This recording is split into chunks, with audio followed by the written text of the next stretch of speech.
comunicado é em relação aos estudantes que querem um certificado de participação do colóquio. Por favor, envie no chat aqui para a gente uma solicitação desse certificado, constando o seu nome, matrícula e e-mail. Eu vou deixar um modelinho aqui no chat para vocês e só acompanhem esse tipo de modelo. E um terceiro comunicado também é em relação às perguntas a serem feitas durante a apresentação. A gente, em geral, a gente encaminha as perguntas no final do colóquio para o apresentador, para o Maurício, aqui no caso. Então, se alguém tiver pergunta durante o colóquio, é só enviar no chat, que ao final da apresentação a gente passa com detalhes para o Maurício e vai vendo uma por uma.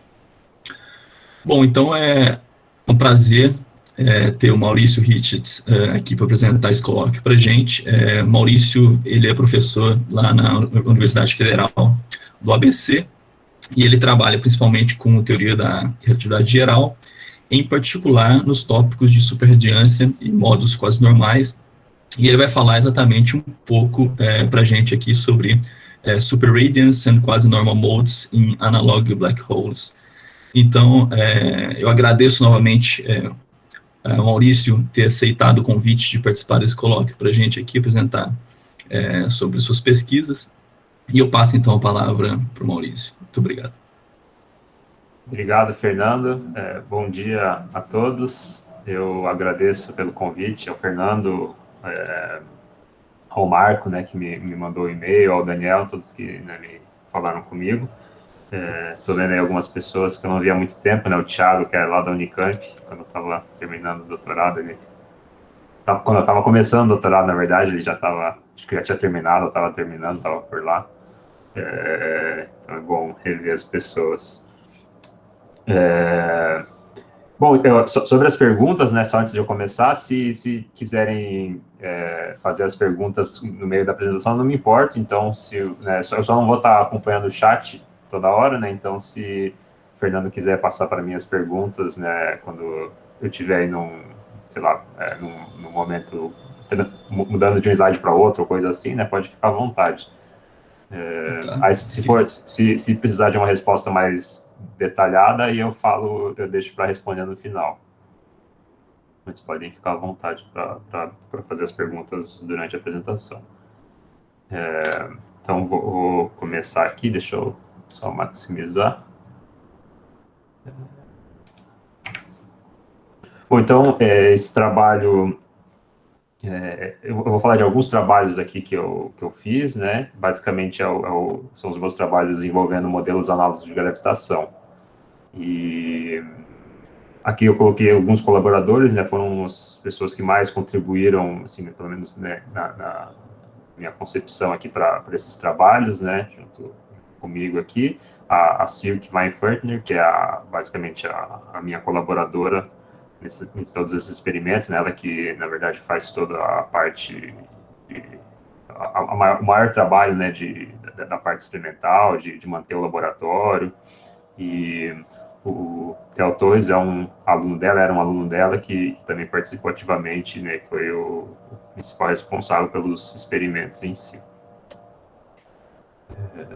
Então, eu vou começar dando uma motivação, né, sobre esses modelos análogos aí de gravitação. Eu vou explicar melhor o que eles são. Aí eu vou falar um pouco do experimento, né, vou mostrar algumas fotos da montagem experimental que a gente usa e as técnicas que a gente usa para fazer as medidas.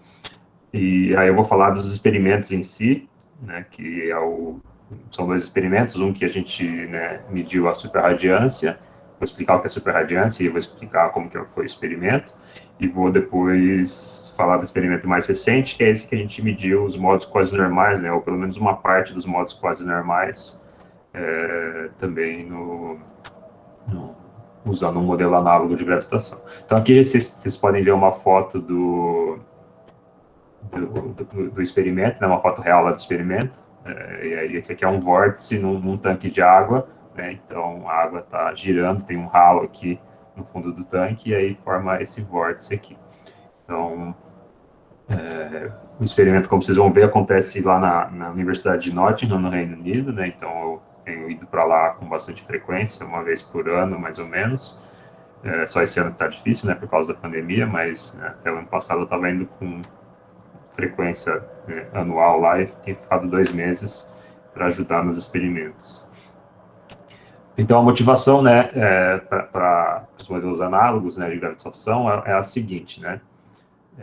Antes de eu explicar exatamente o que são esses modelos análogos, eu vou dar a motivação. Então, tem alguns processos no universo que a gente não consegue observar, ou que são muito difíceis de observar, né? E principalmente esses que envolvem buracos negros, né? Porque a gente não consegue ir até perto de um buraco negro para tirar medidas e analisar os processos. Além disso, né, tem um monte de outros objetos astronômicos, né, e a radiação cósmica de fundo, diversos outros efeitos que dificultam essas observações. E algumas a gente consegue fazer, né, por exemplo, tem as recentes detecções aí das ondas gravitacionais, né, da colisão de buracos negros, mas tem muita coisa que a gente não consegue observar. Então, algumas dessas coisas que a gente não consegue observar por exemplo, a radiação Hawking. E assim, a gente não tem nenhuma perspectiva de conseguir observar, né, porque a temperatura dos buracos negros astrofísicos são muito pequenas, então a radiação cósmica de fundo tem uma temperatura, né, muitas ordens de grandeza superior a ela, e a gente não tem nenhuma perspectiva de conseguir observar essa radiação. Então, a pergunta aqui, né, a ideia dos modelos análogos é tentar construir, né, sistemas que possam reproduzir algumas características, né, que a gente tem em torno de buracos negros, né, mais genericamente, né, reproduzir características das teorias quânticas de espaços-tempos curvos, né, da teoria quântica em torno de espaços curvos, em um sistema físico real aqui na Terra que, né, na prática, acaba se comportando como um sistema que está no espaço-tempo curvo, mas que na realidade é um sistema que está no espaço-tempo de Minkowski, espaço-tempo plano.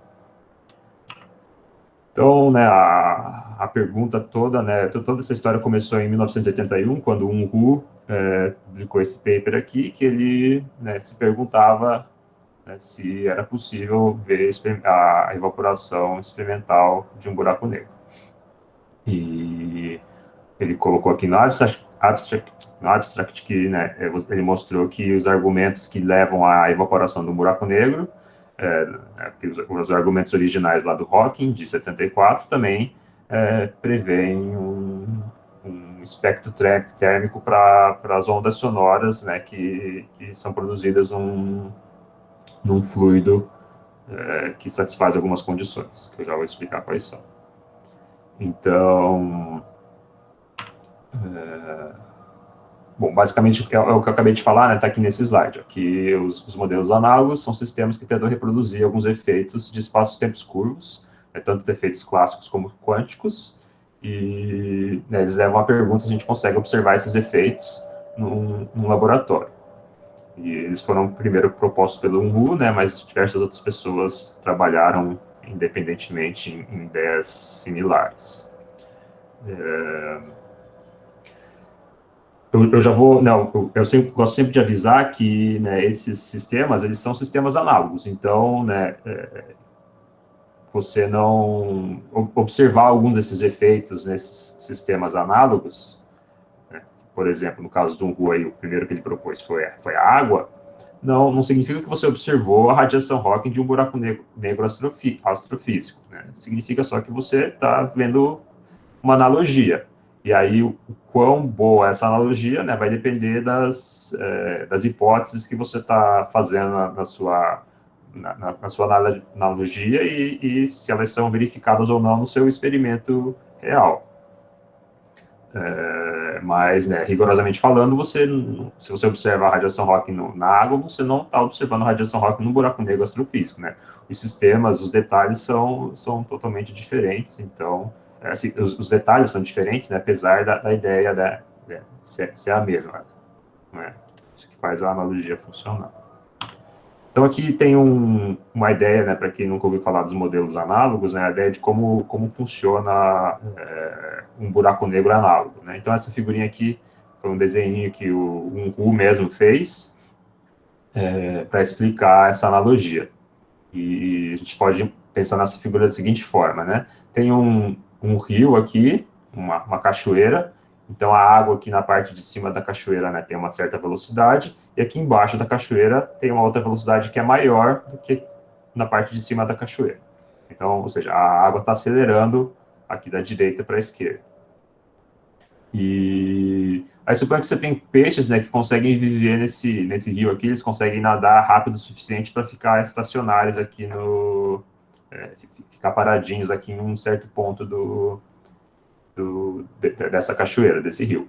E aí eles tentam se comunicar, né? E eles emitem ondas sonoras para fazer isso. Aqui em cima, na parte de cima da cachoeira, a água está quase parada, né? Tá bem devagar. Então, quando o peixe emite uma onda sonora, ela se propaga, né? Você consegue ver aqui as frentes de onda, né? Concêntricas, né? Bonitinho aqui, né? São círculos bem com o mesmo centro. Aqui, quando você está numa região, né? Esse peixe que está numa região onde a água está mais rápida, quando ele emitir uma onda sonora, né? Essa onda sonora vai ser arrastada pelo fluxo do rio. Então, as ondas que ele emitiu antes vão ter tido mais tempo para serem arrastadas do que as ondas que ele acabou de emitir. Então, por isso que você vê essas frentes de onda aqui deslocadas, né, no sentido do fluxo do rio. Então, as ondas maiores aqui, ou seja, que elas já tiveram mais tempo para se propagar, elas acabaram sendo mais arrastadas para baixo do que as ondas menorzinhas que foram emitidas depois. Então, se esse rio estiver suficientemente rápido, né, vai chegar um ponto aqui, né, se ele está acelerando, suponho, linearmente, vai chegar um ponto em que essas ondas elas vão ter uma velocidade de propagação menor do que a velocidade do rio, do que a velocidade do fluido no rio. Então, isso que está representado aqui, ó, aqui embaixo, que as ondas são mais devagares do que o fluxo do rio. E aí isso faz com que as ondas sejam completamente arrastadas na direção do fluxo. Aqui em cima não, elas se propagam em todas as direções, né? Ela consegue ir tanto para a direita como para a esquerda. Aqui não, a onda só consegue ir para baixo, porque, né, o fluxo do rio é muito rápido. Vai ter um ponto aqui em que essas coisas são iguais, a velocidade do fluxo da água e a velocidade, ou seja, a velocidade da água e a velocidade da onda são iguais. E aí isso é como se fosse o análogo, né? É como se fosse um horizonte de eventos de um buraco negro, né? O análogo de um horizonte aparente de um buraco negro. E aqui, né, se o peixinho estiver para trás dessa região aqui onde as velocidades são iguais e tentar se comunicar com o peixinho que está na parte de cima do rio, ele não vai conseguir, porque à medida que ele for emitindo as ondas, elas vão sempre sendo arrastadas para baixo. Então, nesse sentido, né, esse aqui é um horizonte de eventos desse sistema, né? Assim como no caso da astrofísico, o horizonte de eventos representa aquela região cujo interior a luz não consegue escapar, né? Aqui o horizonte de eventos representa a região de onde as perturbações sonoras não conseguem escapar.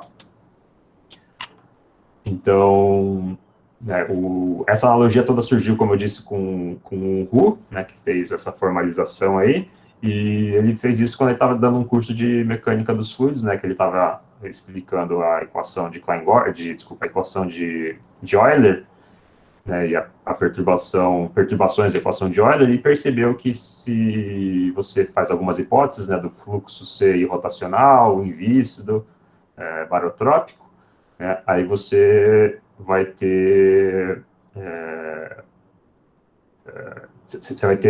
as ondas se propagando como se fosse num espaço-tempo curvo, né? Mais precisamente, ele mostrou lá que a equação das perturbações, das perturbações de velocidade no fluido, elas satisfazem uma equação, que é a equação de Klein-Gordon, né, a equação dos campos escalares, num espaço-tempo curvo efetivo.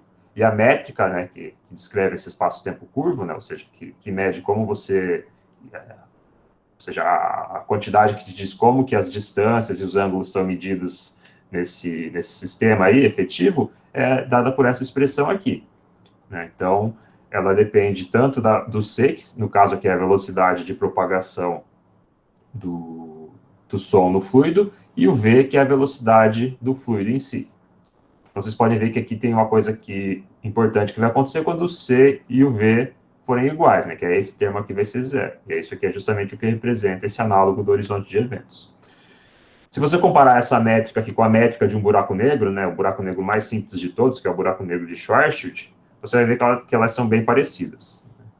Aí, só que para fazer isso, você tem que usar uma coordenada, um sistema de coordenadas que não é o mais usual, que é esse sistema aqui de Painlevé-Gustrand, que é essa métrica que está aqui no meio do slide. Então, essa métrica aí, ela representa um buraco negro de Schwarzschild, um buraco negro astrofísico, né, é uma solução das equações de Einstein, da relatividade geral, e essa equação aqui de cima, essa métrica aqui de cima, representa esse espaço-tempo curvo efetivo aí,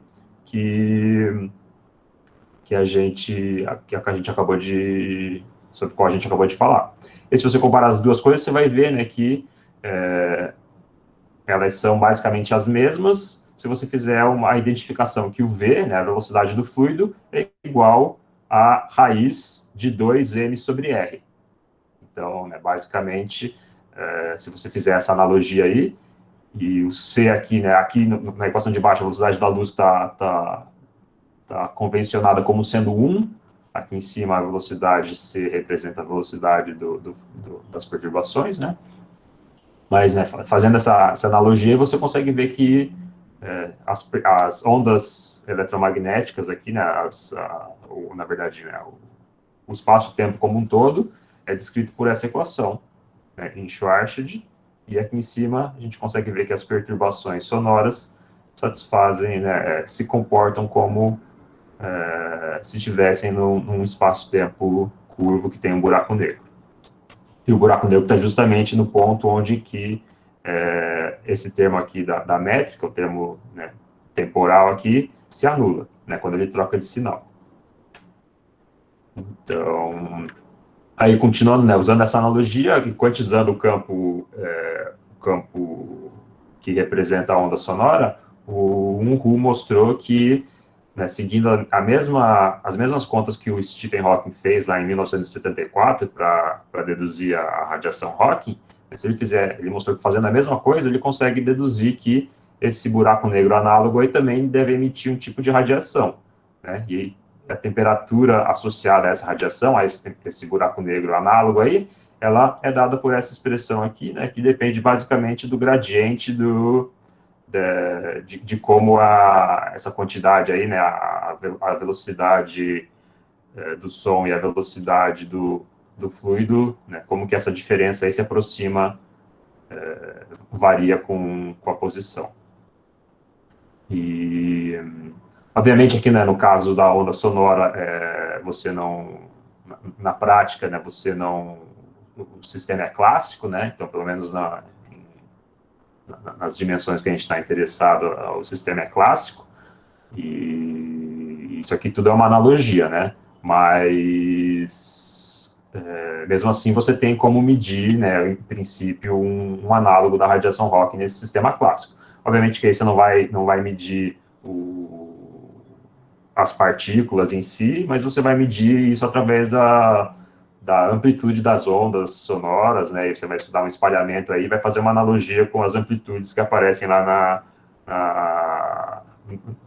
nos campos quânticos, quando você analisa a radiação Hawking. Mas, na época lá, a ideia o primeiro sucesso dessas ideias aí do Unruh foi tentar justificar, né, alguns problemas corrigir alguns problemas que tinham na dedução do Stephen Hawking, que basicamente é problema transplanckiano. Eu não vou entrar em detalhes aqui, mas é basicamente o fato de que na derivação, na dedução do Hawking original, ela se baseia, né, em algum momento lá da dedução, as ondas, né, têm frequência infinitamente altas, né, tão altas quanto você quiser. E aí, nesse limite de frequências muito altas, toda a teoria clássica da gravitação, as equações de Einstein, né, fica posto em dúvida, né? Nesse limite aí você precisaria de uma teoria de gravitação quântica que possa explicar, né, essas energias aí que são energias transplanckianas, energias que estão além da escala de Planck. Então, o primeiro sucesso desses modelos análogos aí foi dar uma explicação do porquê isso não seria um problema, né, na dedução original do Hawking. Então, com isso eu acabo aqui a introdução. Eu vou falar um pouco aqui sobre os experimentos, a montagem experimental que tem aqui em Nottingham. Deixa eu só ver se tem alguma pergunta aqui. Não, por enquanto não é só estudante solicitando certificado. Tá bom, obrigado, Fernando. Deixa eu maximizar aqui de novo. Então, aqui eu vou mostrar algumas fotos do experimento e dar alguns detalhes de como a gente faz as medições, né? Então, esse aqui é o laboratório lá em Nottingham, na Universidade de Nottingham. Vocês podem ver que esse é o tanque principal onde a gente faz esses experimentos com a água, né? Hoje em dia tem mais alguns outros experimentos acontecendo aqui ao redor, com outros sistemas, mas sistemas óticos e uns outros protótipos que vão vir depois virar em outro laboratório um experimento com superfluidos, mas nesse aqui é o tanque principal que a gente usa. Então, né, ele tem basicamente aqui uns 4 metros por 1 metro né, de dimensão aí. Então, o que a gente já fez lá, como eu vou falar daqui a pouco, é o espalhamento superradiante, os modos quase normais, e a gente está tentando observar, de alguma forma, a radiação Hawking nesse sistema. Então, aqui tem fotos também do experimento real que a gente faz lá, né? A cor verde é por causa de uma substância que a gente põe na água para conseguir facilitar a observação das ondas, né? Pelo sistema óptico que a gente usa. Só que ao invés de usar as ondas sonoras em si, né, como a analogia original do Unruh dizia, a gente usa ondas na superfície da água, né? E a vantagem de usar essas ondas na superfície da água é que a gente consegue controlar melhor a velocidade delas. Né? Por quê? Porque a velocidade do som na água é da ordem de, né, mais ou menos 1.400, 1.500 metros por segundo. Depende um pouco da temperatura da água, né? Mas já na superfície da água, a velocidade, né, basicamente escala com a raiz quadrada de g vezes h, onde g é o 10 metros por segundo ao quadrado, né, a aceleração da gravidade aqui na Terra, e o h é a profundidade do fluido. Então, se você tem um fluido lá com 10 centímetros, né, de profundidade, ou seja, 0,1 metro, essa continha aqui vai te dar 1 metro por segundo. Então, você pode ver que é uma velocidade muito mais fácil de se obter do que a velocidade do som na água, né? Então, se a gente quiser um horizonte de eventos na água, a gente precisaria acelerar o fluido a essa velocidade aqui, 1.400 metros por segundo, que é muito mais difícil de fazer do que acelerar o fluido a 1 metro por segundo. Então, isso é uma das vantagens que a gente usa essas ondas na superfície da água, ao invés de ondas sonoras. E aqui tem uma foto de um experimento, esse aqui não é em Nottingham, esse aqui é na França, eu acho. E mostra uma canaleta aqui, né, um sistema unidimensional. E aí você pode ver que, né, aqui onde o fluido é mais profundo, a velocidade da água é mais rápida. A velocidade é maior, né, porque normalmente a velocidade desculpa, a velocidade da água não, aqui a velocidade das ondas é maior do que aqui onde ele é menos profundo. Porque a velocidade da onda é dada por essa expressão aqui, raiz de GH. Então, aqui o fluido é mais devagar do que aqui em cima. Desculpa, fluido não. Aqui a onda é mais devagar do que aqui, onde ela é a água mais profunda. Se você for olhar o fluxo de água, né, como pela equação da continuidade, aqui o fluido está numa região mais estreita, né, a área aqui é menorzinha, então ele vai ser acelerado nessa direção. Então, aqui para a direita o fluido é mais rápido do que aqui para a esquerda. A onda, por outro lado, é mais devagar aqui para a direita e mais rápida aqui na esquerda. Então, se você tentar mandar uma onda aqui da direita para a esquerda, ela vai ser bloqueada em alguma região aí, provavelmente aqui no meio, aqui onde essa a profundidade está variando de uma profundidade grande para uma profundidade pequena. E essa profundidade varia justamente porque você tem aqui um obstáculo, né, uma lombadinha aqui no tanque de água que faz isso acontecer. Então, esse aqui aqui nessa região aqui central, você tem o horizonte o análogo de horizonte de eventos. No nosso caso, a gente faz a mesma coisa, só que, pelo menos a ideia é a mesma, só que ao invés de usar um sistema unidimensional, uma canaleta, a gente usa esse tanque de água aí, a gente faz, com isso a gente consegue estudar efeitos de rotação junto, né? Já que o sistema a gente consegue colocar momento angular nesse fluido aí que tá escoando. E aqui vocês podem ver as perturbações se propagando em cima do fluido também, que são basicamente o que a gente quer medir no experimento. E aí estudar como essas ondas se comportam, como elas evoluem com o passar do tempo. Aqui tem um esqueminha do experimento, né? Então, no centro tem o ralo, aí de um dos lados do tanque a gente tem um gerador de ondas, né, que basicamente, em termos simples, é uma placa de metal que sobe, entra e sai da água, com uma certa frequência e uma certa amplitude que a gente consegue controlar. Então, isso aqui vai produzir ondas que vão, né, se propagar em direção ao ralo, né? São ondas planas aqui, a gente tenta, né, construir ondas planas, por isso que o gerador está ao longo da extensão toda do tanque aqui, né, nessa dimensão.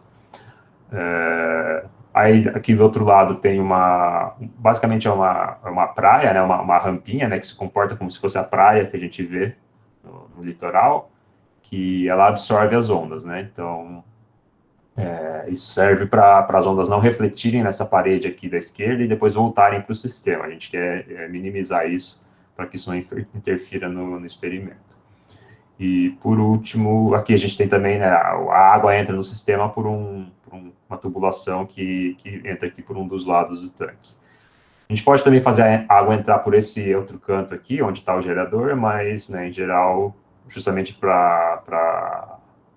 por causa do gerador estar ali, a gente não usa essa outra entrada possível de água aqui. Então, a gente só usa uma das entradas de água para criar um fluxo com um momento angular aqui. E aí, embaixo desse tanque principal aqui, tem um outro tanque auxiliar que capta, né, a água que escoou, e aí depois tem uma bomba hidráulica que faz esse fluido, essa água voltar para o sistema, né, novamente aqui pela tubulação de entrada. Isso. E aí os equipamentos de detecção, a gente, né, basicamente coloca eles em dois lugares. Um lugar é em cima do tanque, eu vou mostrar daqui a pouco uma figurinha, ou na frente do tanque, né, para observar as ondas e a profundidade do fluido. Então, aqui tem uma outra foto do tanque, né, uma visão de cima. Aqui vocês podem ver o gerador de onda, né, tem esse disco aqui, né, e aí tem um motorzinho que faz esse disco girar e faz uma placa de metal entrar e sair da água. Essa versão antiga do tanque, do gerador de onda, agora tem uma versão muito mais moderna lá, que é eletrônica e é muito mais configurável.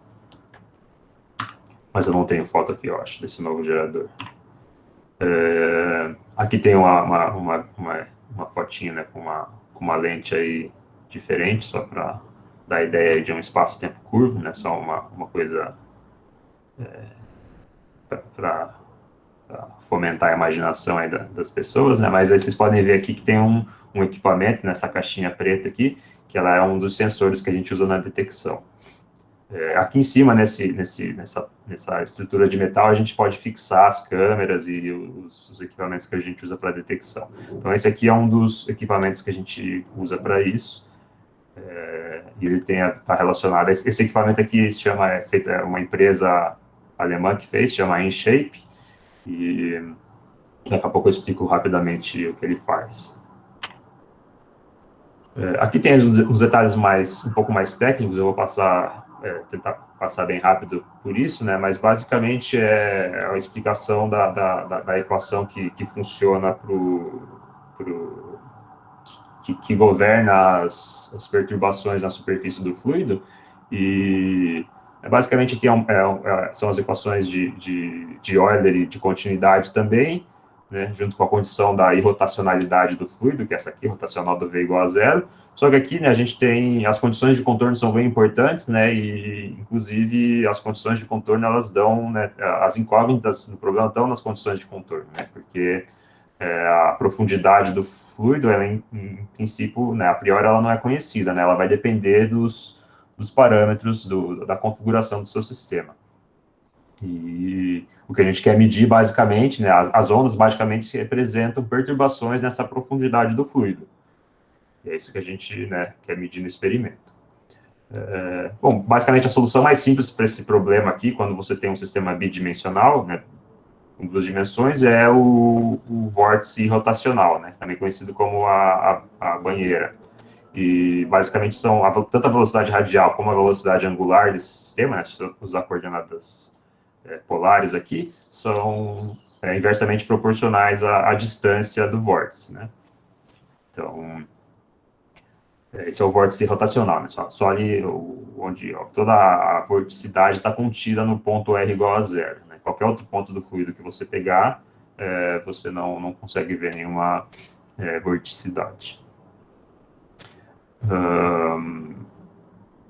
Então, né, considerando que a velocidade radial dessas ondas é d sobre r, né, uma constante dividido por r, a gente vai ter aqui um horizonte de eventos quando essa velocidade radial for igual à velocidade de propagação das ondas na superfície do fluido, né? Por quê?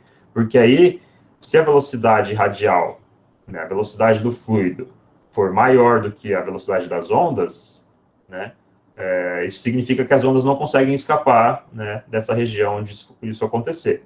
E aí, se você igualar, basicamente, a velocidade radial com a velocidade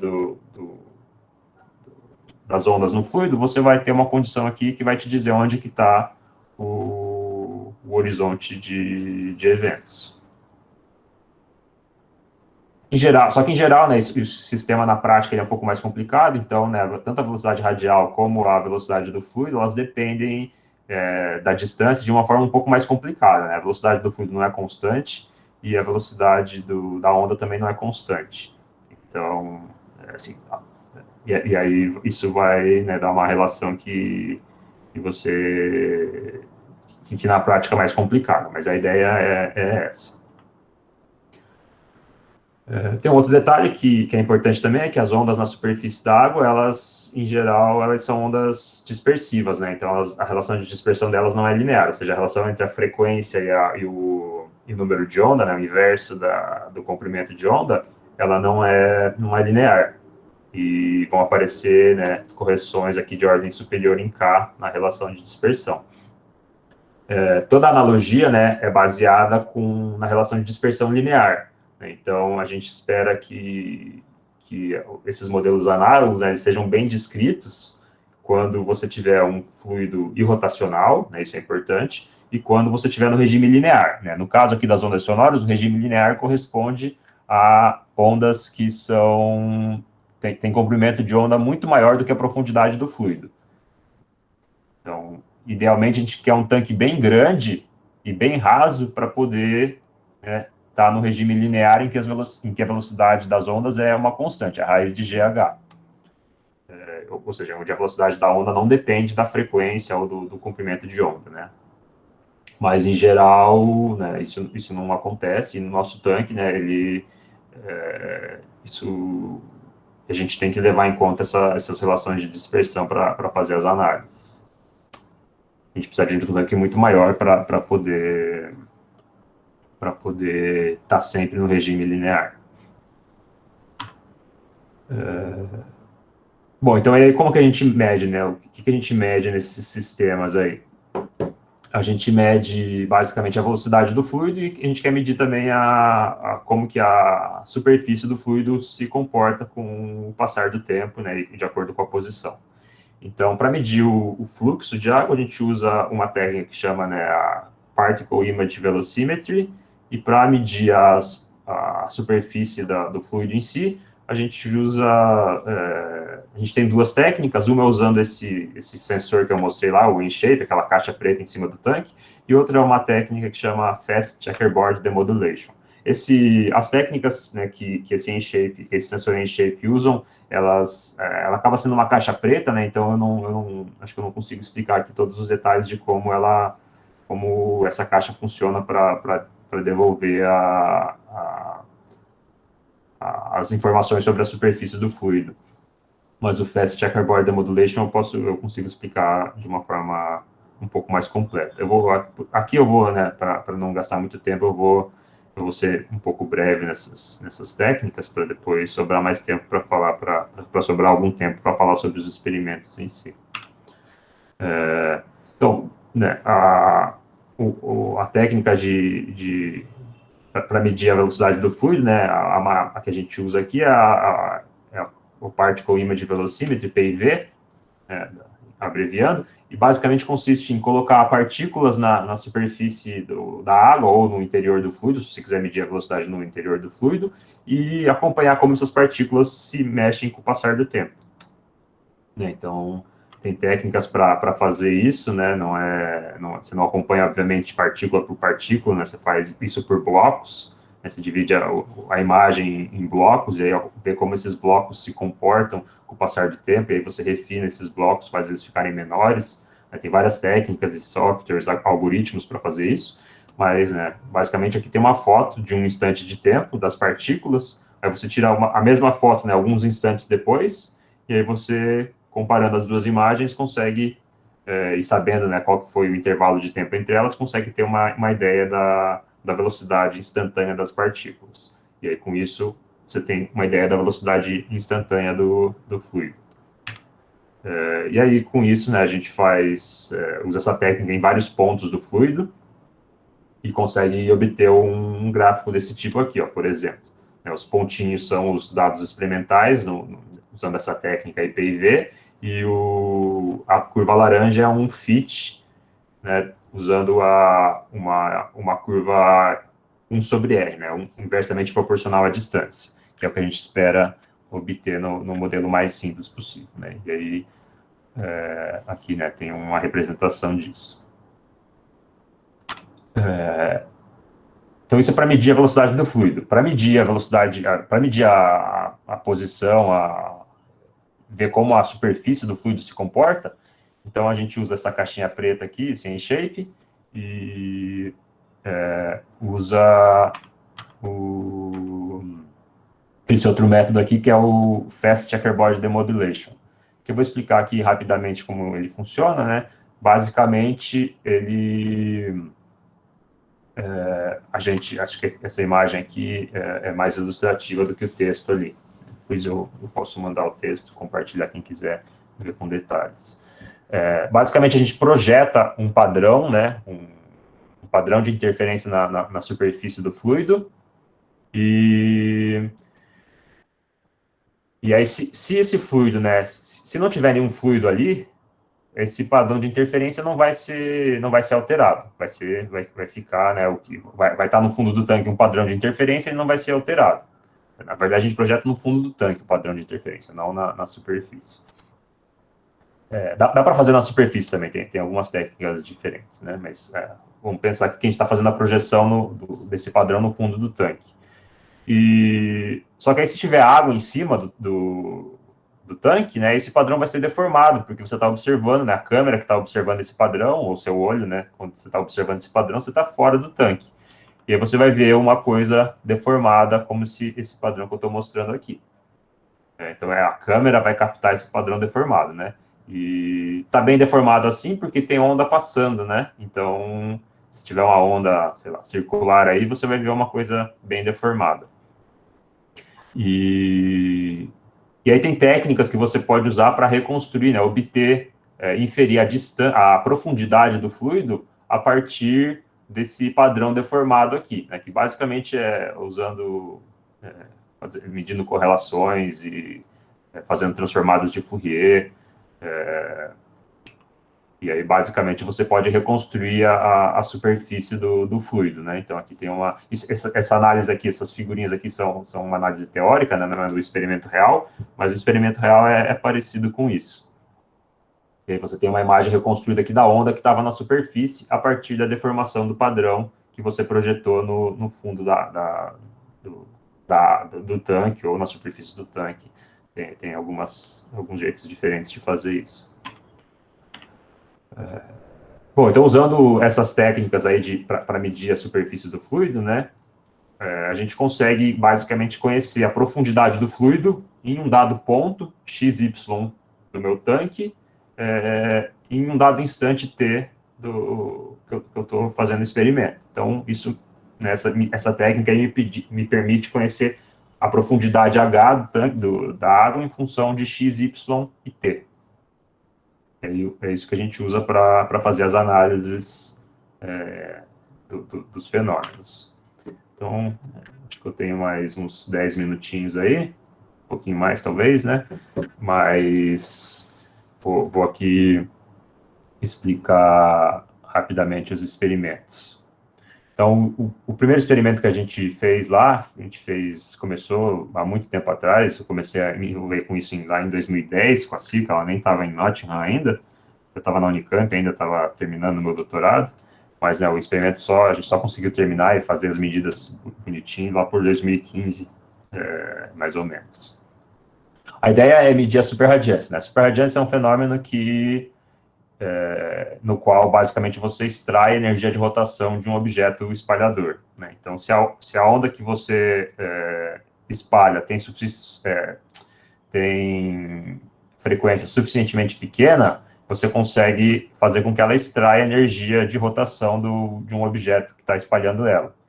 E aí, consequentemente, a onda que vai ser refletida, ela vai ter uma amplitude maior do que a onda incidente.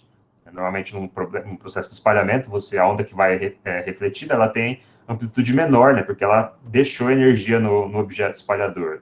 Mas, né, em alguns casos, você consegue inverter esse processo aí e extrair energia do sistema.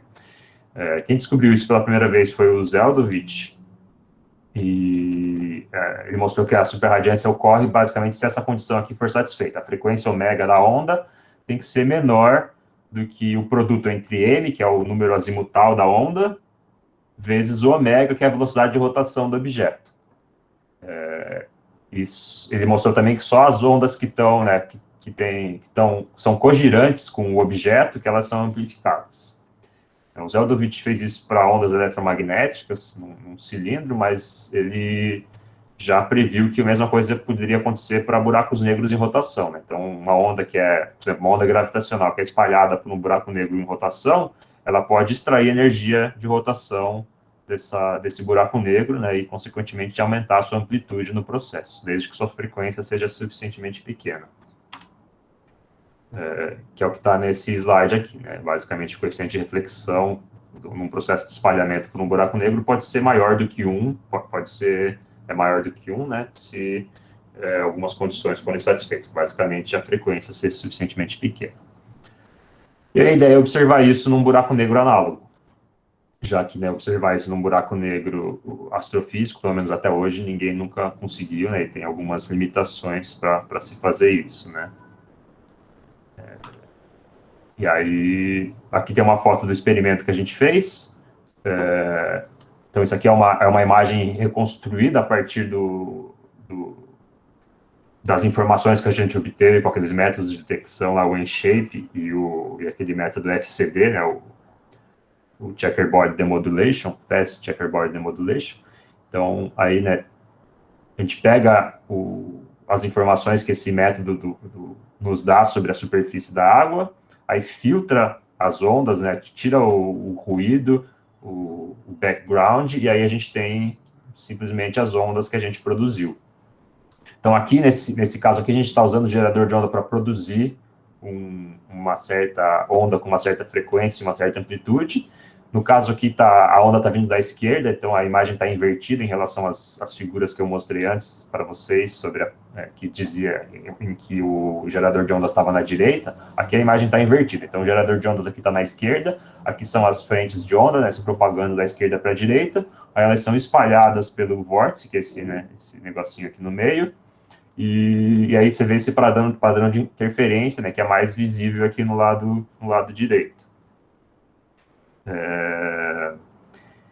Então, nesse experimento aí da superradiância, a gente trabalhou com frequências da ordem de 3 a 4 Hz e um fluido com 6 centímetros de profundidade, né?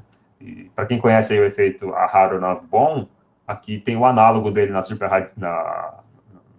nos fluidos, né, que foi descrito, foi analisado teoricamente e experimentalmente também pela primeira vez pelo Michael Berry, acho que em 80 e pouco, e, né, que basicamente, se você contar aqui de um lado do tanque as frentes de onda, você tem mais frentes de onda aqui em cima do que aqui embaixo. Isso tem a ver com a rotação do fluido. Mas só uma curiosidade. Então, basicamente, a gente faz a análise de dados assim, a gente, né, pega a informação sobre a superfície do fluido, filtra, no caso aqui do espalhamento, a frequência que a gente está excitando, né, a frequência que a gente sabe qual que a gente usou que a gente colocou lá no gerador de ondas, e aí com isso a gente, né, tem a informação só sobre a onda que está sendo espalhada. Aí a gente faz uma decomposição dessa onda aqui em ondas azimutais, né, que basicamente é separar as componentes angulares. Então a gente faz basicamente uma transformada de Fourier aqui e no ângulo. E aí, com isso, a gente obtém, né, as componentes radiais de cada modo azimutal M. E, basicamente, o que a gente faz agora é decompor essa onda em uma onda que entra, né, uma onda que está vindo em direção ao vórtice, e uma onda que está saindo, né, se afastando do vórtice.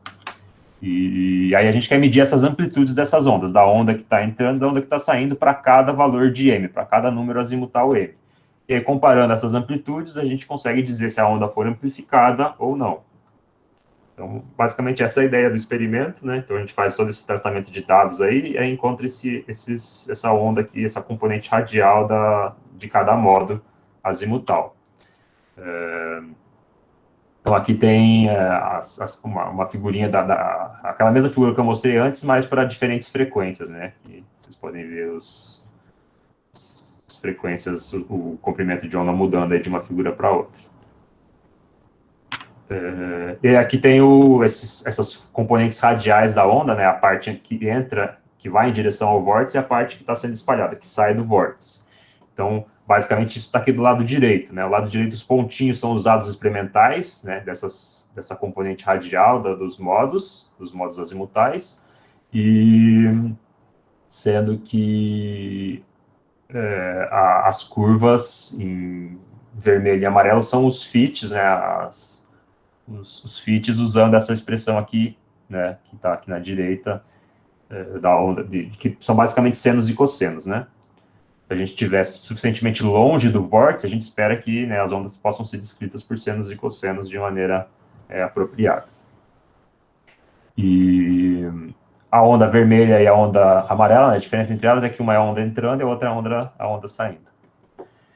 E aí, comparando, a gente faz a transformada de Fourier dessas ondas para identificar quem que é as amplitudes, né, e quem que são esses números os Ks que aparecem, e aí a gente consegue ver figurinhas como essas que estão do lado esquerdo aqui, né, basicamente, essa que tem, aqui no eixo horizontal tem o número de onda K, e no eixo vertical basicamente a amplitude da onda, né, acho que aqui, no fim das contas, é o espectro de densidade. Densidade espectral.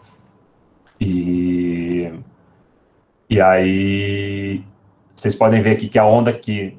E aí a gente está separando nos modos, né? Então, esse aqui primeiro é o modo M igual a menos 2, M igual a menos 1, M igual a 0, M igual a 1 e M igual a 2. M igual a 1 e M igual a 2 são os modos que estão cogirando com o vórtice. M igual a menos 1 e M igual a menos 2 são os modos que são contragirantes. E vocês podem ver nesses modos contragirantes, fica bem visível que a onda que tem o K positivo, que é a onda que está a onda que está se afastando do vórtice, ela tem amplitude muito menor do que essa onda aqui que tem o K negativo, que é a onda que está indo em direção ao vórtice. Então, a onda incidente, que é representada por esse pico roxo aqui, ela tem uma amplitude muito maior, né, tem uma energia associada a ela muito maior do que a onda refletida, que é essa onda representada pela parte amarelinha. Ou seja, né, a energia da onda incidente aqui, no caso do m igual a -2, a maior parte dela está sendo absorvida pelo sistema, pelo vórtice, né? Pouca coisa está sendo refletida, está voltando para a gente no processo de espalhamento. Mas à medida que eu vou diminuindo o valor do m aqui, né, vou me aproximando do m igual a zero, esse efeito vai diminuindo, menos coisa está sendo absorvida, né? No m igual a zero tem absorção ainda, mas não é tanto, né? Essa onda está incidindo, corresponde à onda incidente, essa aqui é a onda refletida. Quando você olha o m igual a 1 e m igual a 2, aí você consegue ver que os picos, né, a história muda aqui. A onda que está refletida, né, a onda espalhada, ela tem amplitude maior do que a onda incidente, né, e isso é o que configura a superradiância.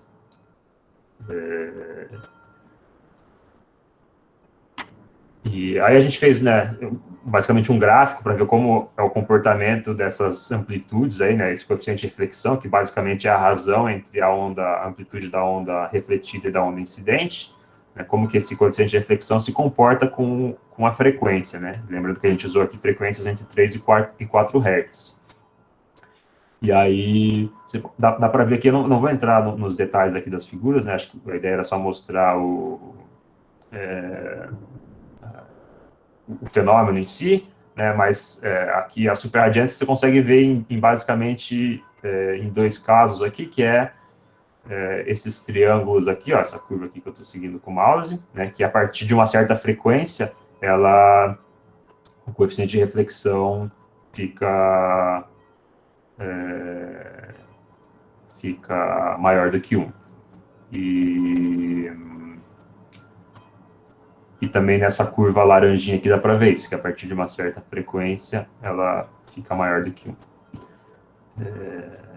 Na verdade, a superradiância corre para frequências, né, suficientemente baixas. Então, só que se a frequência for muito baixa, esse coeficiente de reflexão tende a ser 1, e aí você não consegue identificar essa superradiância. Então, você precisa de uma frequência baixa, mas não tão baixa, para que o fenômeno seja visível. Por isso que aqui a gente só consegue observar a partir de uma certa frequência. No caso aqui, sei lá, mais ou menos 3.4, 3.2 é onde a gente consegue ver.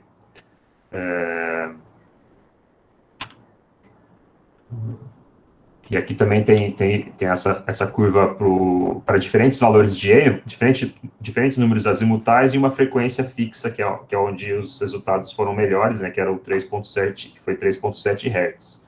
E a gente pode ver aqui que e aí a gente está comparando aqui, né, os asteriscos são o caso que a gente tem o vórtice, e os losangos aqui, os diamantes, é quando não tem o vórtice. E aí a gente pode ver que o coeficiente de reflexão aqui aumenta bastante, né, em relação ao caso sem vórtice. Quando eu não tenho vórtice, o coeficiente de reflexão deveria ser 1, mas no experimento ele está perto de 0.8, né? Isso acontece porque a gente tem algumas formas de dissipação de energia lá no sistema, e aí é uma coisa que a gente não conseguiu corrigir na época do experimento, mas que hoje em dia a gente consegue fazer melhor. Então, o certo, né, idealmente você gostaria de comparar esse coeficiente de reflexão aqui das ondas com o R igual a 1, que seria o caso em que você não tem o vórtice. Porém, no nosso experimento, o caso sem o vórtice, ele é 0.8, né? Então, se você levar isso em conta, você pode ver que a amplificação é até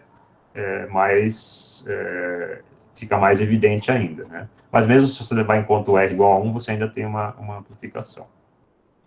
O que a gente observou aí foi, né, mais ou menos 14% em relação a essa linha do R igual a 1 aqui, mas em relação ao 0.8, aí a amplificação é maior.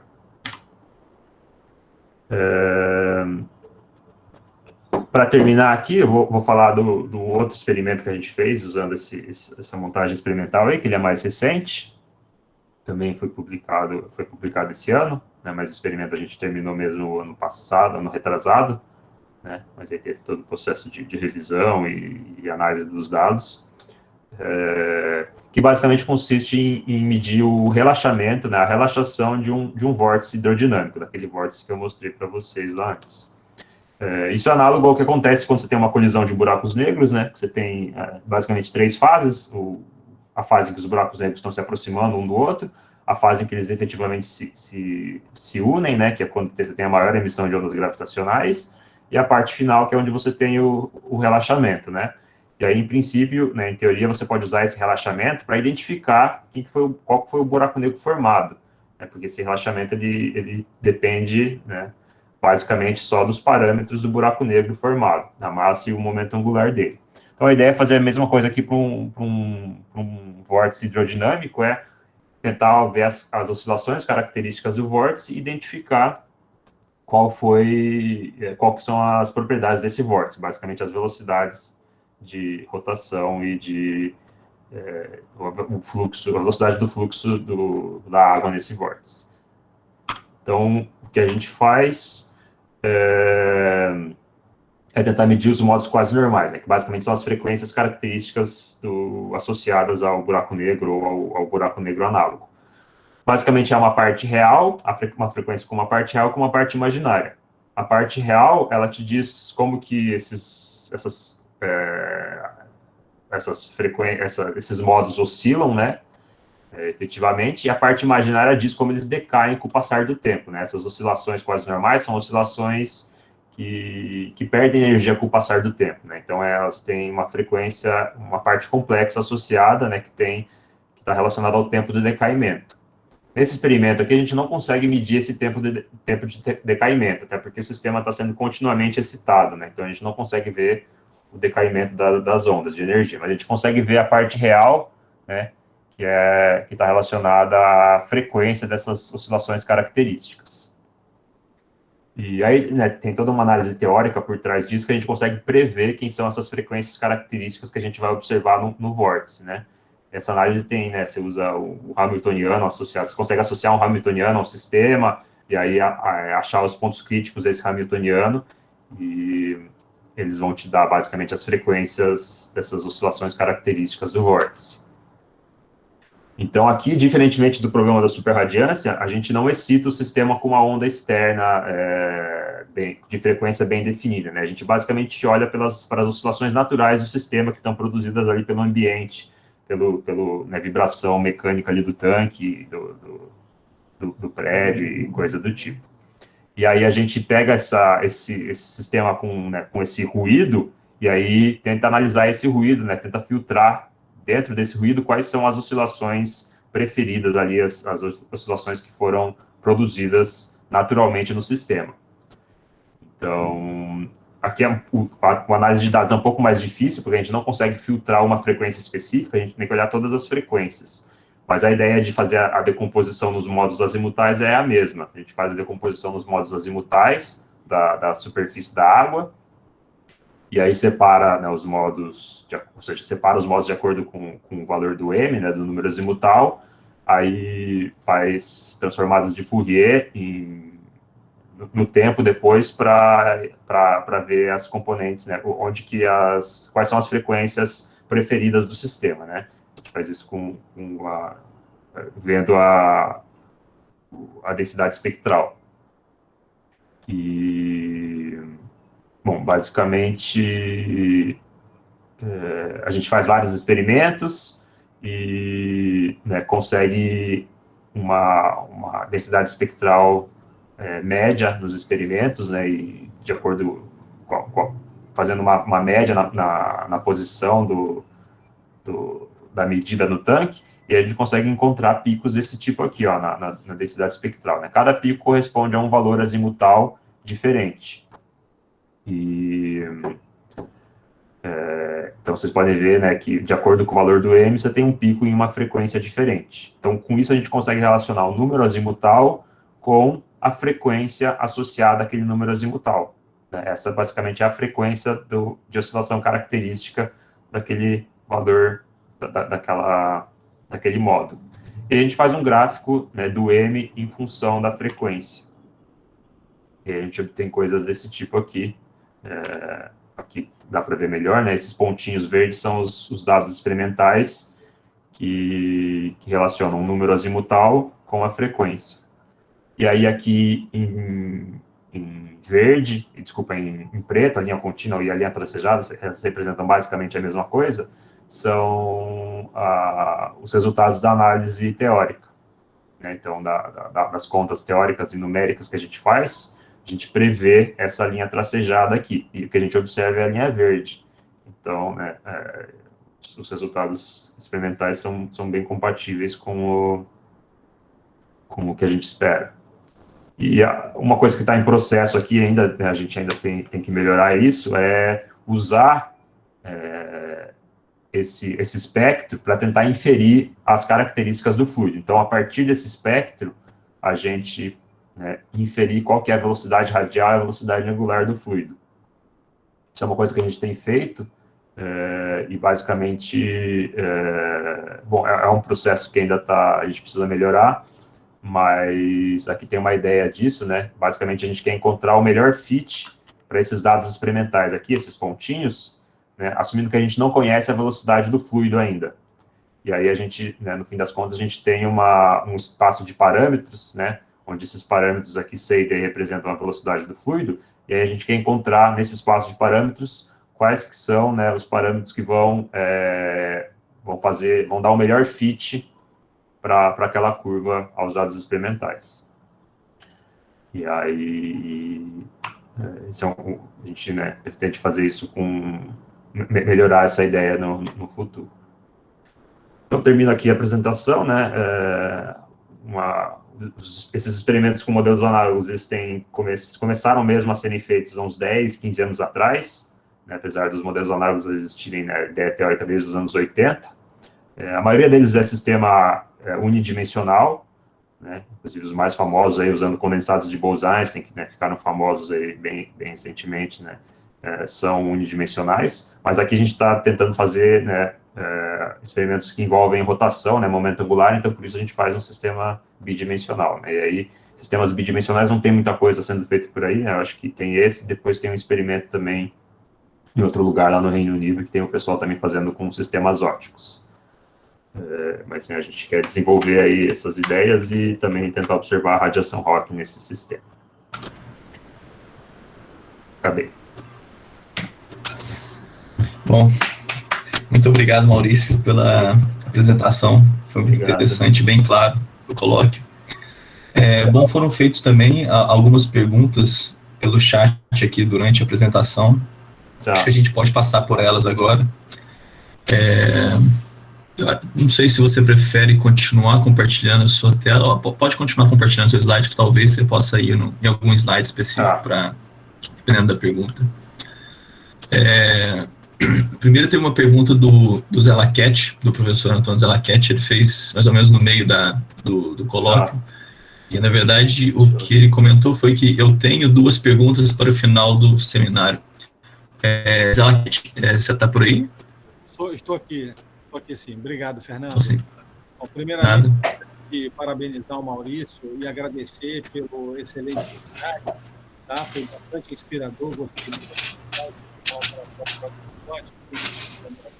Também vai colocar algumas perguntas aí.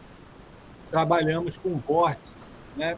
E, essencialmente, as 2 perguntas que eu tinha, mais ou menos você acabou abordando no progresso do seu seminário, mas eu gostaria ainda assim de voltar a ela, né? A primeira diz respeito ao que você está chamando aí de superradiância, né? Porque na ótica a gente entende por superradiância um fenômeno da emissão coletiva de fótons, né? Então, a radiância ocorre quando você tem um grupo de átomos num estado excitado e através de um efeito coletivo há uma intensificação da emissão espontânea devido ao estado coletivo dos átomos, né? Isso é o que se chama de superradiância na ótica. Então, eu queria... na verdade, a pergunta me ocorreu antes de você explicar mais detalhadamente o que era a superradiância com relação ao espalhamento por um vórtice, né? Mas existe alguma relação entre esses 2 conceitos de superradiância ou apenas só a coincidência do termo mesmo? Obrigado, Antônio, pelas palavras. E essa pergunta é bem pertinente, né? Inclusive, tem já vi vários trabalhos, né, que falam sobre essa superradiância que eu comentei, que deixam bem claro que essa superradiância aí não é a mesma coisa do que a superradiância na ótica, né, que você comentou aí, a superradiância de Dicke, eu acho, né? Mas eu acho que tem uma relação, assim, sim, que é a seguinte, né? Esse efeito aqui é um efeito clássico das ondas, né? Então você basicamente está medindo a amplitude das ondas. Tem uma versão quântica desse fenômeno que o pessoal estuda em buracos negros, né? Que basicamente é uma produção estimulada de partículas, né? Que seria o análogo, assim, uma coisa parecida com o efeito Hawking, né? Só que o efeito Hawking é uma produção espontânea de partículas. A superradiância seria a produção estimulada de partículas que vem justamente, né, da rotação do sistema ou algo assim. Mas eu não saberia, né, exatamente melhorar essa conexão aí entre a superradiância que você comentou e essa aqui dos buracos negros, né? Mas o que eu sei é que quando em buracos negros, quando o pessoal fala em superradiância, eles têm em mente essa ideia da clássica, né, da ondulatória da amplitude das ondas. Mas eu sei que o pessoal também tem uma versão quântica da superradiância em buracos negros, né, que aí precisa de todo o formalismo da teoria quântica de campos em espaços curvos, e aí com isso, né, isso está relacionado a essa produção estimulada de partículas por um buraco negro. Ok, tá ok, obrigado. A segunda pergunta, quer dizer, primeiro, a primeira pergunta ficou clara aí a sua resposta, tá? Muito obrigado. A segunda pergunta, ela também você mencionou só no finalzinho, você falou sobre que há grupos no Reino Unido fazendo análogo óptico. Eu ia perguntar justamente isso, se você conhecia algo sobre o análogo óptico. Eu lembro que uma vez eu visitei o laboratório lá onde o Daniel Tasca fez o pós-doutorado dele. Uhum. Eles estavam fazendo um experimento lá com vórtices e com efeito de frame dragging, né? Tentando ver, por exemplo, a refração da luz de um objeto transparente girando, né? Uhum. Então, eu queria que você talvez comentasse um pouquinho sobre os análogos ópticos, trabalhos na ótica relacionados com o efeito que você está estudando. Tá, bom, eu não conheço muito o que exatamente o pessoal tem feito, né? Mas eu sei que tem o pessoal do grupo, acho que ele chama Daniele Faccio, né? Não sei, é esse nome, né? Que acho que ele tem feito bastante trabalho com isso. E basicamente, né? A ideia tem a ver com o fenômeno de um efeito não linear lá da ótica, né? Acho que chama efeito Kerr. E basicamente você analisa lá, você tem um pulso que se propagando num guia, eu não sei exatamente qual que é o sistema onde esse pulso se propaga, acho que é um cabo, alguma coisa assim, e aí uma fibra ótica, né, aí você consegue fazer uma analogia de um horizonte de eventos, né? Assim, a analogia é menos intuitiva lá, pelo menos, né, quando eu li sobre isso, quando eu estudei sobre isso, não me pareceu tão intuitiva, que basicamente era algo como se fosse um pulso dentro de outro pulso, né? E aí basicamente um desses pulsos, a velocidade, a relação entre as velocidades deles, né, poderia mudar, e aí com isso você teria o análogo de um horizonte de eventos. Mas eu confesso que eu não sei os detalhes, posso até estar falando alguma besteira aqui. Mas assim, eu sei que um dos primeiros experimentos que mediu a radiação Hawking, pelo menos um análogo da radiação Hawking, foi um desses grupos de ótica, e eles... mas aí teve bastante controvérsia na época, né, e muita gente achava que não foi exatamente a radiação Hawking que eles mediram. Acho que no fim eles também concordaram com isso. Mas eu não sei muito mais detalhes além disso. Ok, tá bom. Tá bom, estou satisfeito. Muito obrigado aí pela resposta. De nada. Eu obrigado. agradeço. Obrigado, Zé Lequete. Foi feito também agora uma pergunta às 11h52 pelo Daniel Tasca, que foi Tá. mais para o final do teu seminário. Tá, Ele pergunta... essas no fim eu consigo ver aqui, mas se você quiser talvez, falar para todo mundo ouvir, né, para ficar eu acho que registrado aí. é bom talvez você ler também, que fica mais fácil talvez, mas Tá, eu vou falar só para ficar mais claro para todo mundo. beleza. Então, foi feito pelo professor Daniel Tasca, às 11h52, ele pergunta, é de fato possível gerar um vórtice em onda mecânica com topologia azimutal maior do que 1? Eu não sei se isso é exatamente o que eu estou pensando, mas só para deixar claro, né, o que eu estou falando aqui não é o vórtice, né, não é a topologia do vórtice, mas é a topologia do... Esse m igual a 1, m igual a 2 representa, né, o número azimutal da onda. Né, então, quando você tem uma onda plana, você faz aquela decomposição lá de ondas parciais, lá que a gente aprende nos cursos de graduação, né, você tem uma infinitude de ondas, de componentes azimutais ali na onda plana. Então, é nesse sentido, né? Mas eu sei que no caso dos superfluidos, né, quando você faz um vórtice, aí tem uma tendência, né, que eles decaiam e no fim das contas ele fique com o número azimutal igual a 1.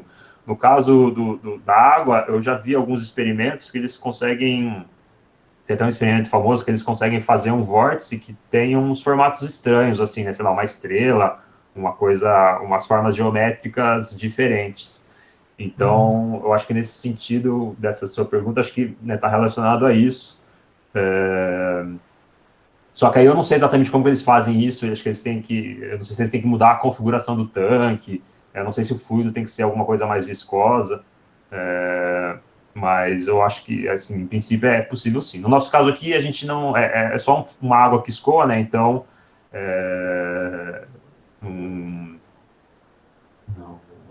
o número azimutal que eu estou me referindo é o da onda mesmo. Ok. Depois o professor Rodrigo Sobreiro, ele fez uma pergunta às 11h54. Existem resultados para fluidos com vorticidade não trivial e há alguma relação com a solução de Kerr? Tá, tem alguns resultados com vorticidade não trivial, algumas análises, mas a analogia, assim, ela tem vários problemas quando a velocidade não for trivial, porque basicamente aí você precisa de mais graus de liberdade para descrever o sistema, para descrever as perturbações. Então, você não consegue descrever só com um campo escalar, né? E aí você precisa de outras componentes, e aí essas... até hoje, isso é uma coisa que eu já tentei fazer, né? Nunca consegui... mas, assim, encontrar uma descrição desses outros graus de liberdade em termos de uma métrica efetiva, uma métrica curva efetiva. E aí, como esses graus de liberdade acabam se misturando, né, tanto da parte sem vorticidade como da parte com vorticidade, você perde um pouco a analogia. Mas tem alguns resultados, alguns limites em que a vorticidade está presente, mas ela não é tão importante. Assim, na prática, né, o que os resultados mostram para a gente é que assim, a gente sempre vai ter alguma vorticidade lá, por menor que ela seja, a gente não consegue reduzir ela 100% no nosso tanque. E aí o que a gente consegue ver é que essa vorticidade, pelo menos nos nossos sistemas, ela não parece influenciar tanto os resultados, assim, pelo menos qualitativamente não influencia.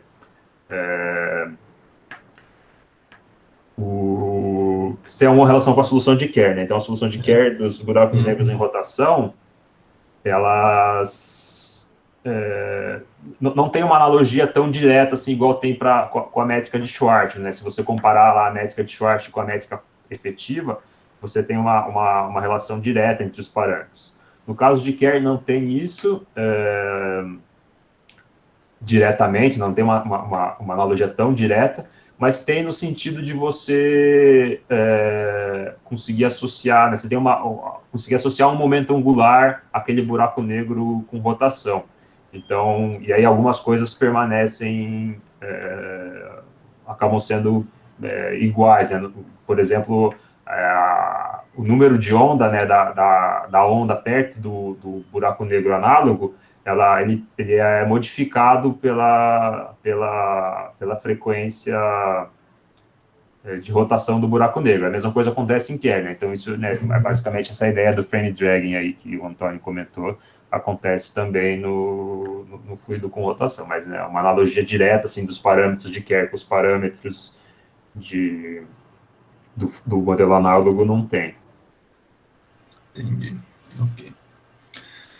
Depois o Daniel Task, ele faz outra pergunta, às 11h58 aqui. Ele pergunta, a distinção entre vórtices mecânicos com singularidades, no campo de velocidade e 2, na fase de onda, e que tipos de vórtices poderiam ser gerados em uma onda com oscilações longitudinais? A distinção entre vórtices mecânicos com singularidades no campo de velocidades e na fase de onda. Maurício. Pode falar, desculpa. Talvez eu possa falar um pouquinho que fica mais fácil de... Acho que sim, acho que eu não entendi exatamente a pergunta. Não sei se acho que eu não sei se eu saberia responder. Por exemplo, na radiação eletromagnética, né, que a gente faz no laboratório, um vórtice ele está associado com alguma propriedade da oscilação que não é bem definida naquele ponto do vórtice, né? Certo. Então, por exemplo, um vórtice de fase, eu acho que é isso que você estava se referindo àquela expansão. A fase, né, da oscilação naquele ponto, ela não é bem definida, né? Ela poderia assumir qualquer valor, portanto, você tem uma singularidade. Certo. E a amplitude da onda naquele ponto, então, como ela pode assumir qualquer fase, ela vai a zero, né? Porque é indefinida, uma propriedade indefinida. Uhum. Eu acho que esses vórtices aí, né, de ondas mecânicas, né, na água que você está estudando, eles estão associados ao campo de velocidade, né, sim, sim. Ela está girando ali em torno daquele ponto, então é como se naquele ponto central uma partícula de água ali poderia estar com velocidade em qualquer direção tangencial à rotação. Portanto, existe uma singularidade no campo de velocidades associado ali. Então, era associado a isso, assim, a propriedade da onda, né, que está esse vórtice. Tá. Desculpa, pode continuar. Não, e depois eu só pensei, assim, nunca pensei nisso, mas assim, será que é possível gerar um vórtice numa onda com oscilação longitudinal? Foi uma coisa que eu pensei aqui, mas não sei a resposta, não. Tá. Então, acho que essa pergunta das oscilações longitudinais, eu acho que tem gente trabalhando com isso hoje em dia. Inclusive, no laboratório da Silk, lá em Nottingham, eles estão com um experimento para tentar fazer isso, que é usando ondas acústicas, né? Aqueles chamam aqueles vortex beam, né? Eu acho que você tem uma onda se propagando numa direção assim, né? Unidimensional, só que você consegue associar uma vorticidade ali àquele feixe de onda acústica e eu não sei, eu acho que não sei se essa vorticidade tem a ver com a fase da onda, eu não sei exatamente a teoria por trás desses feixes de vorticidade aí, vortex beams, mas eu sei que, em princípio, você consegue, assim, tem propostas de medir superradiância nesses casos, né, mas aí você faz isso com um disco, né, você tem esse vortex beam indo em direção a um disco que gira, e aí você consegue, em teoria, extrair a energia de rotação desse disco. Com esse vortex beam. Então, talvez isso seja mais ou menos nesse sentido, né, que tem a ver com essa coisa que você perguntou aí, mas eu acho que não tem nenhum experimento ainda que conseguiu medir algo nesse sentido. Beleza. Obrigado, Maurício. Nada. Ok. Obrigado, Daniel. Ok. Depois tem uma pergunta às 12h11, feita pelo Gabriel Soares Rocha. E aí ele pergunta, quais são as limitações do fato de que os sistemas análogos estão em dimensões menores que os buracos negros em si? Bom, é tudo uma analogia, né? Então, você tem as analogias com sistemas 1+1, né? Uma dimensão temporal e uma dimensão espacial, que são sistemas unidimensionais. Tem analogia com esses sistemas bidimensionais aí, que são sistemas 2+1. Em princípio, você pode ter uma analogia com um sistema tridimensional também, só que aí você precisa, né, de, por exemplo, ondas no interior do fluido mesmo, né? Num sistema tridimensional, você faz uma esferinha lá onde o fluido fica mais rápido do que fora, e aí você tenta fazer ondas sonoras saírem dessa bolha aí. Tem vários problemas técnicos nesse caso, mas em princípio você poderia, sim, ter 3 dimensões num análogo, só que ninguém nunca fez, né? Então, assim, em teoria, quando você faz as contas, lá o que muda, de acordo com a dimensão, é um fator que aparece lá multiplicando a métrica, um fator conforme que aparece multiplicando a métrica como um todo, né? Isso tem a ver com a dimensão do sistema. Mas, assim, acho que isso não é um grande problema para analogia. Assim, o maior problema é garantir que todas as hipóteses sejam satisfeitas, né? Sem não ter vorticidade, não ter todos os efeitos de viscosidade serem desprezíveis, não ter dispersão. Essas são as maiores limitações. Ok, entendi. E até porque, né, assim, a gente tem soluções da relatividade geral que são buracos negros em dimensões menores, né, e maiores. Então, isso, né, mas assim, comparando com os astrofísicos, né, aí sim, né, essas dimensões menores poderia, né, ser uma limitação, mas eu acho que tem outras limitações muito maiores do que essa. Ok, obrigado. Depois o professor Marco Morricone, ele faz uma pergunta meio-dia 13. Então ele pergunta, é possível estudar a fusão, o merging, de 2 buracos negros e a emissão de ondas gravitacionais? Tá, essa pergunta é bem comum, tem bastante gente que faz, ainda mais agora depois que as ondas gravitacionais, né, que foram detectadas, é uma coisa que, né, geralmente chama o interesse das pessoas, se não daria para ver isso no laboratório. Você pode estudar, por exemplo, a colisão de 2 vórtices, né, uma coisa que a gente pensa em fazer, né, precisaria mudar a montagem experimental, mas em princípio você pode estudar a colisão de 2 vórtices, de 2 vórtices hidrodinâmicos e ver qual que são as ondas, né, emitidas nesse processo. Mas a analogia aí vai ser bem mais, assim, acho que não vai ter analogia nesse caso com o caso gravitacional, porque toda analogia que eu expliquei aqui, ela está relacionada com a propagação das ondas, né, no sistema. E quando você tem a colisão dos buracos negros, né, o maior efeito ali é não linear, né, e tem a ver com a dinâmica mesmo dos buracos negros, né, pelo menos a maior parte ali da emissão das ondas, que é feita ali quando acontece a colisão mesmo, ela é um efeito não linear, e né, não é descrito bem pela teoria de perturbação, pelas equações de onda. Então, e aí nesse caso você não tem uma analogia, né? Você não tem uma analogia das equações de Einstein com as equações da hidrodinâmica. Então, nesse sentido, a analogia não funcionaria. Mas, assim, né, pensando numa analogia pictórica, assim, de ter 2 coisas, 2 objetos que representam buracos negros, e aí colidindo e gerando alguma coisa, você continua tendo analogia, né? Mas uma coisa mais formal, mais rigorosa do ponto de vista matemático, você perde nesse caso. Ok.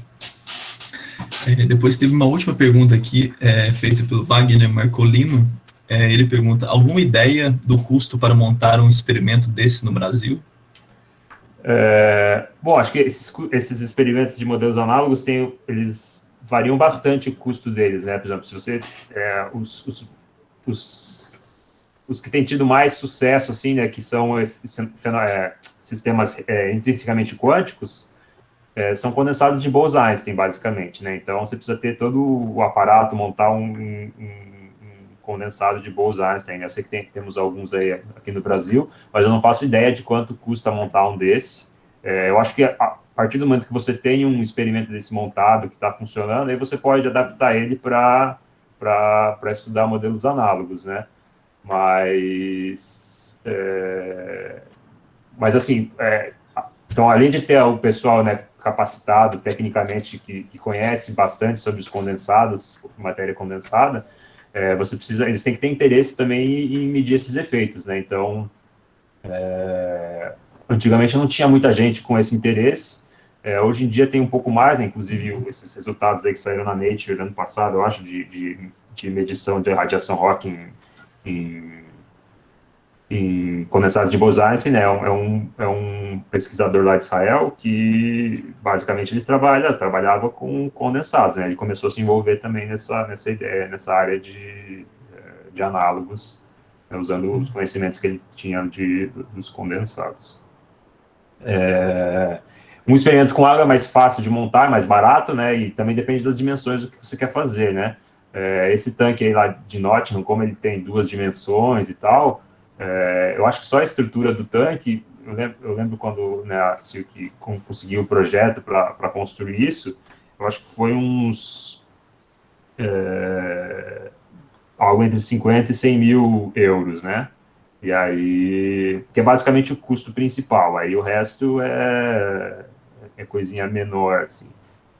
Assim, são 2 custos principais, é isso, né, o tanque em si, então 50, 100 mil euros, acho que ela gastou, e os equipamentos de detecção, né, que você precisa de coisa bem precisa. Então, eles usam câmeras quase profissionais, né, câmeras bem sensíveis e bem rápidas, e né, cada câmera, assim, acho que precisa de uma câmera para fazer o experimento, e aí, uma câmera é uns 20 mil, umas 20 mil libras.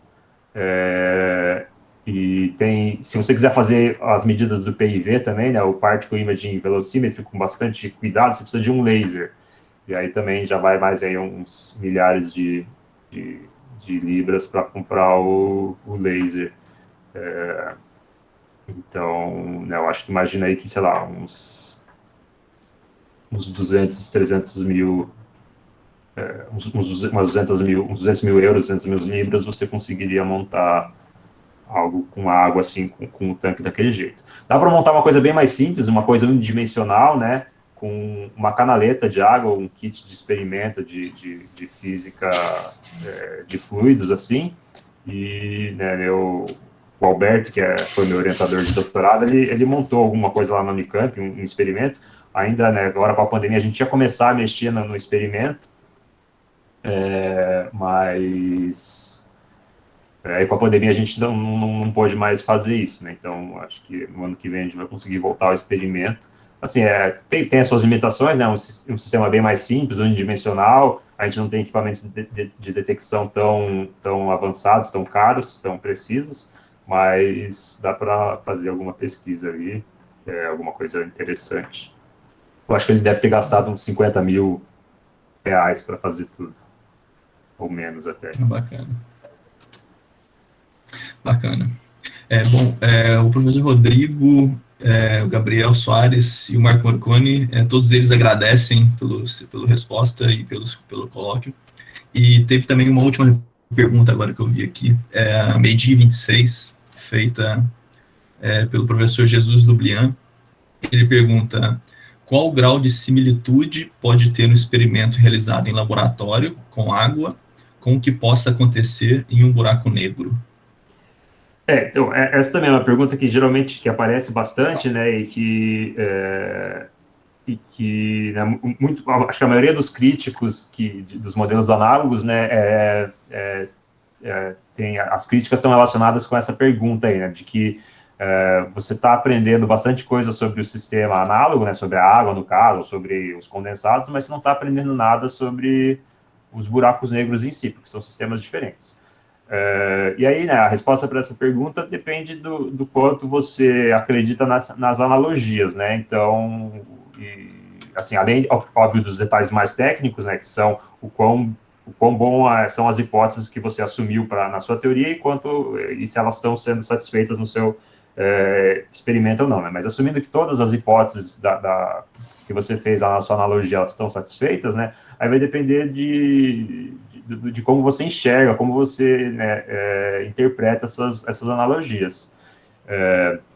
Tem gente que diz, eu observei, isso é uma teoria quântica, né, no caso dos condensados de Bose-Einstein, é uma teoria quântica de campos, que eu estou descrevendo no espaço-tempo curvo efetivo, né, então, o que eu observei ali vai funcionar em qualquer teoria de campo, quântica de campos em espaços-tempo curvos, né, seja num buraco negro real ou qualquer outro sistema, e aí, né, por causa disso, a pessoa está satisfeita que se observou a radiação Hawking, que, né, em princípio, é a mesma que você veria num buraco negro.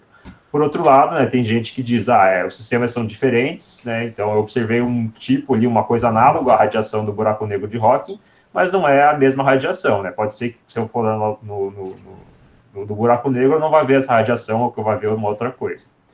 O que, né, faz todo sentido, até porque, né, os detalhes ali de gravitação quântica, de quando as frequências acabam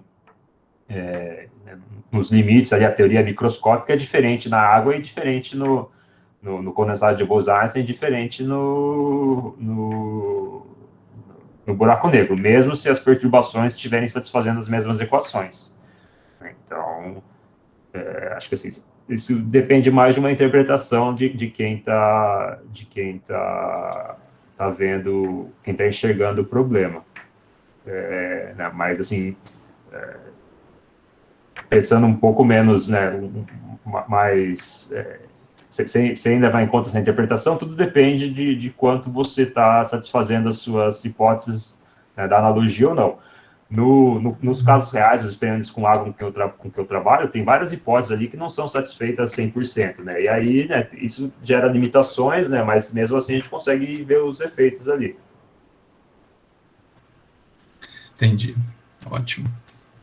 Bom, depois só o professor Wagner Marcolino, ele agradece e diz parabéns pelo trabalho também. E eu acho, então, que a gente chega... Agradeço a todos as perguntas e aos agradecimentos, as palavras aí. Fico feliz com os elogios. E com críticas também, né? Se tiverem, às vezes as pessoas não falam publicamente, mas se alguém tiver alguma crítica, alguma dúvida, quiser fazer, pode me mandar um e-mail, que também sempre são construtivas. Para a gente melhorar. Eu posso falar? Já que eu fiz a pergunta chata. É o Jesus. Eu não quis desmeritar seu trabalho, me desculpem, e das outras pessoas que fazem isso, só que não entendo muito bem todos os detalhes do que você faz, é uma energia muito inferior à que aparece nos buracos negros que eu estudo, só que me parece que em condições de energias tão altas e de densidades tão altas, efeitos de ordem superior me parece que não tem como ser evitados. E, na minha opinião, eu não sei nem se essas regularidades que você observaria em um experimento com água, você observaria em condições tão extremas de frequência e de viscosidades como as que devem ser em um buraco negro. Foi nesse sentido. Só eu queria saber se vocês fazem algum tipo de correção para perturbar esses vórtices que você observa, para fazer um pouco mais realístico, não? Eu tenho certeza que vocês nunca imaginariam que fazer uma experiência em água seria igual que em um buraco negro, não? Eu só quis saber qual é o grau de limitação que pode ter, as conclusões que vocês tiram a partir de um experimento com água, a um experimento um pouco mais sofisticado ou com condições de contorno mais realísticas. Isso foi a minha intenção. Não foi desmeritar em seu trabalho, e parabéns pelo seu colóquio, foi excelente. Desculpa aí. Obrigado, Jesus. De forma nenhuma, não me senti ofendido com a sua pergunta. Em nenhum momento achei que você quis desmerecer o trabalho. Mas eu entendo essas coisas, essas preocupações que você levanta. Eu mesmo, né, me pergunto, e são coisas que eu me preocupo também, né? O quão... Assim, eu fiz meu doutorado, minha pesquisa, boa parte da minha pesquisa é com buracos negros astrofísicos mesmo, buracos negros reais, né? Então, esses experimentos, né, são metade do meu trabalho. Outra metade é bem teórico, é com buracos negros mesmo. Então, né, toda hora eu estou me perguntando se o que eu estou fazendo o quão bem as coisas estão relacionadas, o quanto essas coisas realmente o quão realmente vale essa analogia. E eu acho que é uma pergunta que você fez totalmente válida e muita gente se faz, né? Mas, assim, como eu disse, é uma coisa que eu me preocupo também, mas a gente, respondendo agora mais diretamente a essa pergunta, eu acho que eu entendi melhor, a gente não faz nenhuma correção direta, assim, para levar em conta, né? A gente tenta observar os fenômenos análogos nesses sistemas, né, na água,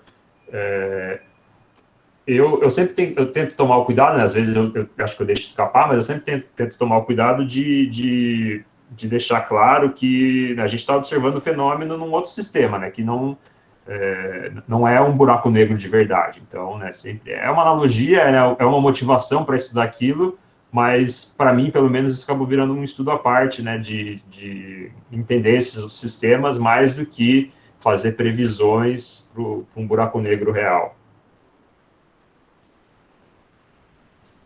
Ok, Perfeito, muito ótimo. obrigado. Obrigado, Lublian. Bom, então acho que a gente chega ao fim. Todas as perguntas foram respondidas. Então, várias pessoas mandaram obrigado pelo excelente trabalho, excelente seminário. Agradeço e eu, novamente, também agradeço pelo excelente colóquio, foi muito interessante e muito claro também para o público em geral. Bom, então, muito obrigado por ter participado novamente, e a gente pode finalizar o colóquio por aqui, então. Obrigado, tchau, tchau a todos. E lembrando que o colóquio vai ser depois disponibilizado na nossa página no YouTube, para quem quiser rever ou compartilhar também, seria ótimo. Legal.